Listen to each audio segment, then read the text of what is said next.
Okay, my GPS is seriously broken because every time I'm in Northern Ohio, instead of taking me home, I end up here. Like, I don't get it. It's this place called Cedar Point, and there's these weird steel structures here. Like, I don't know, they've been pretty good about giving me directions in the past, so I guess I'll have to go in and, yeah, get some help getting home, you know? Good day, everyone, and welcome back to Adventures with Parker, coming at you once again from Cedar Point. Now, for context, I am here coming on my way back from my Kings Island trip, so I was literally at Jungle Gyms this morning, which I'm sure I'll release before this vlog. But yeah, we're back. This is my third visit to Cedar Point, and yeah, I'm always happy to be back here, especially since my last visit, which was so good. So I'm going to keep today's vlog relatively short since I'll be back with Michael in about a week or so. But really, I just wanted to get some of the credits that I'm missing, because I'm hoping to make Iron Gwazi my 150th coaster credit. But in order to do that, I need to finish off my list here at Cedar Point. So Corkscrew, Iron Dragon, one of the sides on Gemini, and I think Woodstock Express, and that should get me perfectly set up for Iron Gwazi. Of course, we're going to ride all of our favorites as well, like Maverick and Steel Vengeance, some of my all-time favorite coasters, and get some food. Actually, that's where I'm heading first because I didn't have lunch and it's almost supper time, so I am starving. But yeah, it's gonna be a pretty good day, a pretty chill day. So without any further ado, let the Cedar Point adventures begin.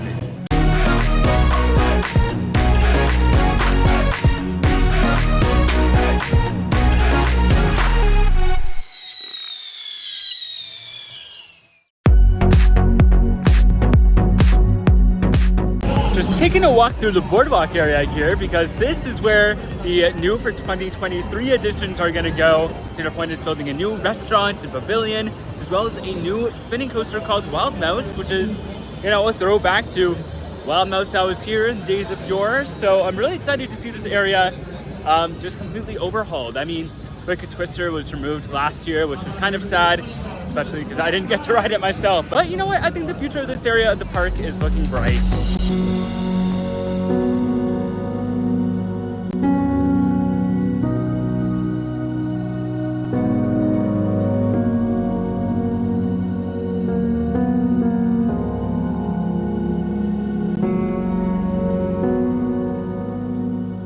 So as I'm on my way to the back of the park, I discover this beautiful looking building all covered in ivy. I have no idea what this place is, but it is so pretty and so cool. More stuff down here. I don't think this is the path I can go down though. This looks more like an employee area. But yeah, there's so much to explore at this park. There's just new things around every corner. It's kind of crazy the things you find when you're exploring it for the first time.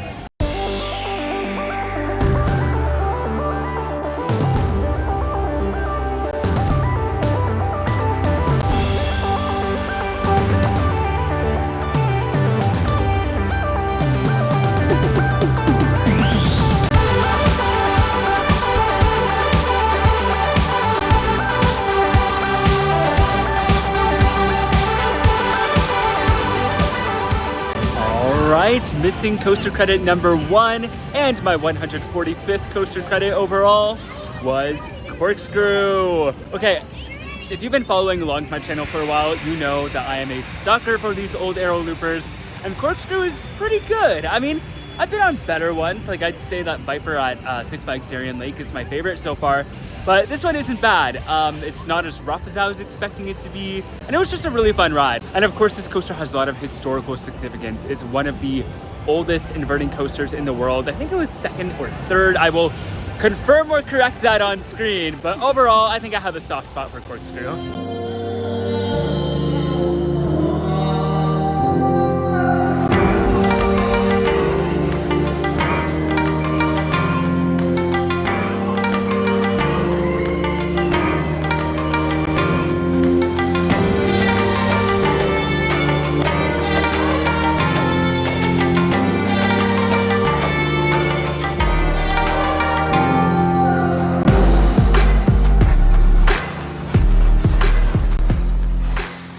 Missing credit number 2 for today was Iron Dragon, and this was kind of a sleeper hit for me. I mean, I went on not expecting to hate it, but I mean, I was just on the bat at Kings Island yesterday.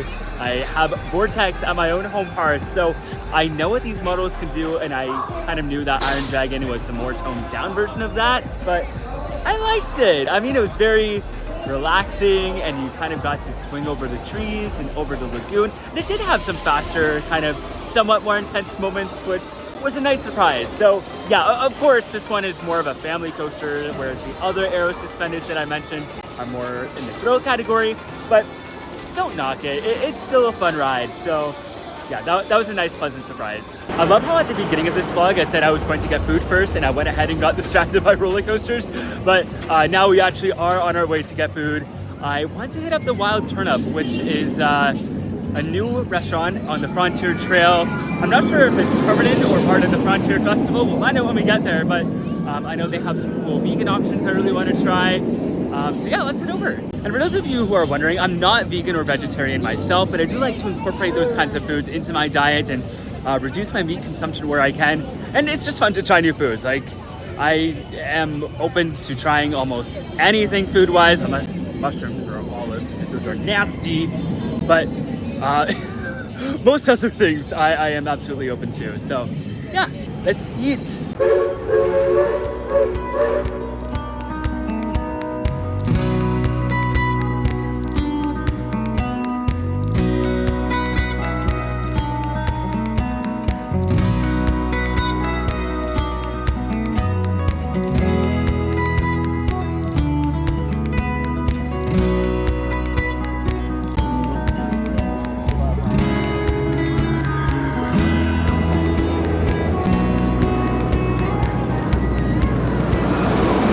There it is, the Wild Turnip.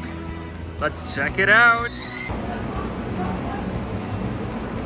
Okay, this right here is the Power Salad Bowl from the Wild Turnip. It looks so good. It's got some avocados, kale, chia seeds, strawberries. I'll put the whole menu description up on the screen, but it looks so yummy. And after some of my eating habits over the past few days, I think I needed something healthy. This is actually so good. Okay, yeah, this is exactly what I needed. It's light, but it's also heavy. Like, I am so full and I'm not even done yet. So yeah, this was a good choice. All right, now that we're all filled up, it's time to hit up another coaster, and Maverick is right here. So it's the perfect option. It's not a new credit for me, but it is one of my favorites. So let's hop in line and ride.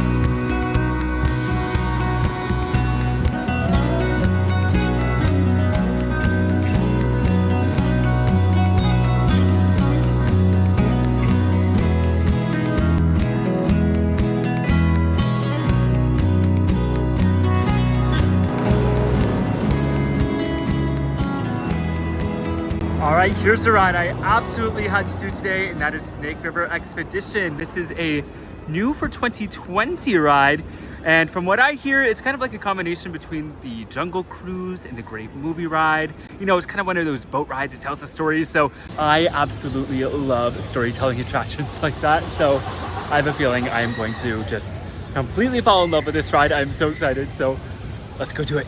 Okay, I don't think there's a fast lane for this one, but I am definitely willing to wait. So let's head on in.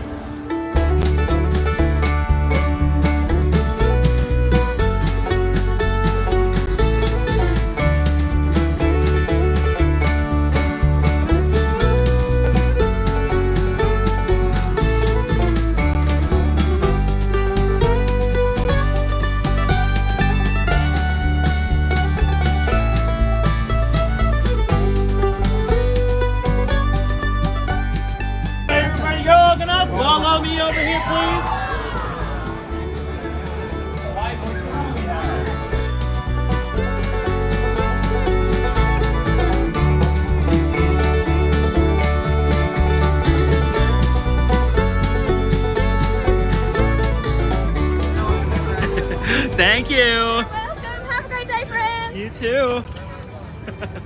Okay, first time on Snake River Expedition, and that was absolutely incredible. I mean, as a big fan of the Disney parks and things like Jungle Cruise and Great Movie Ride, this was definitely in that vein. To be honest, I would say that the ride is in that same level and caliber as like the Jungle Cruise. They had some pretty good animatronics, which is not something you see a lot at Cedar Fair parks, but they pulled it off really well, and there were live actors. I mean, of course we had our tour guide with us on the boat, but there was also interactions with actors on the shores. They had some great special effects along the way. Yeah, I am just so amazed by this ride and so proud of Cedar Point for being able to do something like this. I just loved it, and I cannot wait to get back on it again. And yeah, I'm definitely going to make Michael ride this next week. He would love this as well. So yeah, this is easily one of my new favorites. So Cedar Point, thank you for creating this masterpiece. To all of the actors, y'all did a fantastic job. Also, I decided not to film any part of the ride experience. First of all, because I'm not really sure what Cedar Point's policy is. Normally you can't film on the rides, and I wasn't sure if there's an exception here or not, so I just decided to play it safe and keep my phone in my pocket. But I think that was for the best, because I got to, you know, just sit there and take it in, especially for my first time on the ride. So maybe next time, if I am allowed, I'll film more, but for now, I'm just happy to have the experience in my mind and not on film. Now, real quick while I'm over here, I'm gonna see if I can get a ride on Woodstock Express, boost that credit count, because what are we if we are not cringe enthusiasts?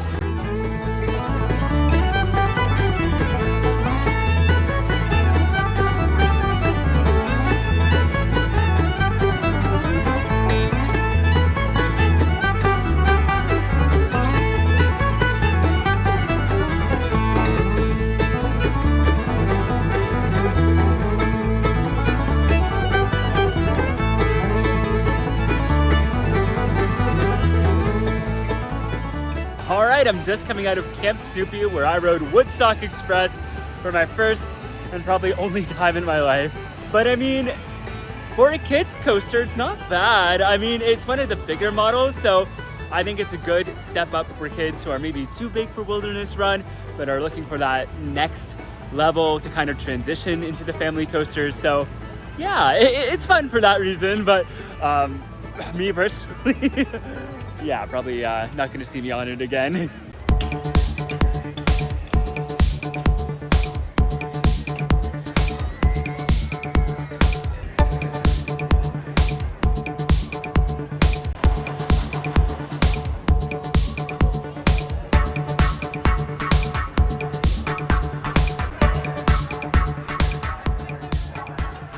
Okay, well at this point I have all the credits that I can get except for Gemini. Now I did do Gemini last time I was here, but I only did the blue side, so I need to do the red side this time to get that credit, because it counts as 2. It does, but it's down right now, so I'm gonna have to come back to this area in a bit. For now, I think I might head over to Millie and then Gatekeeper and then see if it's back open. I also gotta do Steel Vengeance today. I haven't done that yet, but I've been kind of holding off on Steel Vengeance for a night ride. But yeah, hopefully it opens so I can get that last credit. I mean, I'm also missing Wilderness Run, but I can't do that as a single adult without a child, so I guess I'll have to take the L on that one. But yeah. Gemini, open please. You can do it. I believe in you.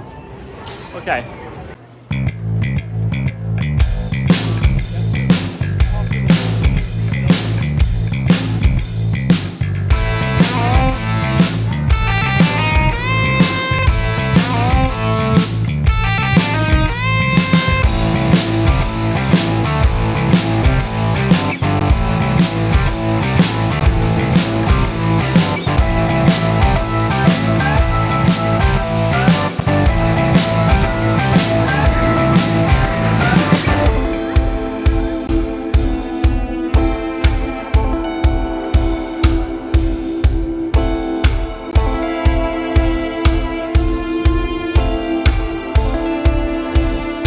So Gemini is back up and running.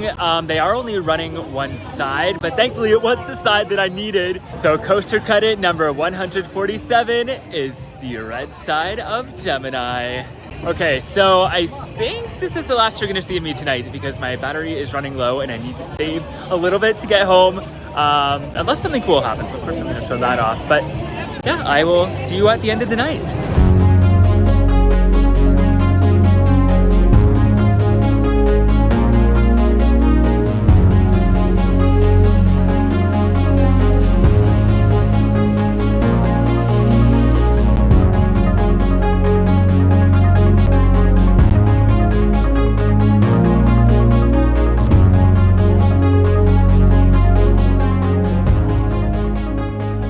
Okay, so I've only been on 3 Windseekers so far, but Cedar Point is by far my favorite. The views of Lake Erie are absolutely incredible.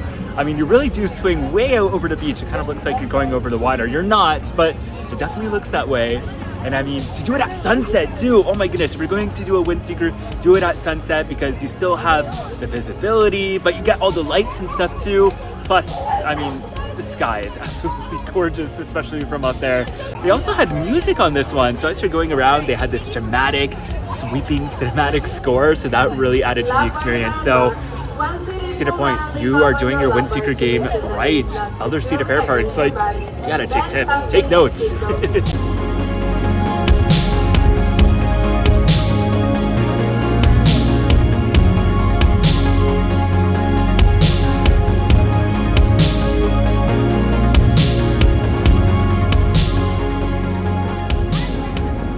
Right, and that does it for today's adventure at Cedar Point. I always love visiting this park, but this particular visit was really cool just because I could finish off that coaster list and do a bunch of things that I hadn't done in my previous 2 visits. Now, like I said, there's still more to come from Cedar Point as I visited the park about a week later after my Tennessee Tampa trip, which is kind of the next set of videos that I'm going to be releasing. I'm so excited for those. But until then, if you want to see more theme park, travel, local, and outdoor adventures, you might want to consider becoming a subscriber. You can also find me on Instagram and Twitter at ADVParker and on TikTok at Adventures with Parker. Big shout out to my patrons for all of the extra support you guys give me, and if you would like to support the channel for as little as $1 a month in exchange for some sweet perks, you can find out more by visiting patreon.com/ADVParker. Once again, thank you so much for watching, and until next time, the adventures are calling. See ya!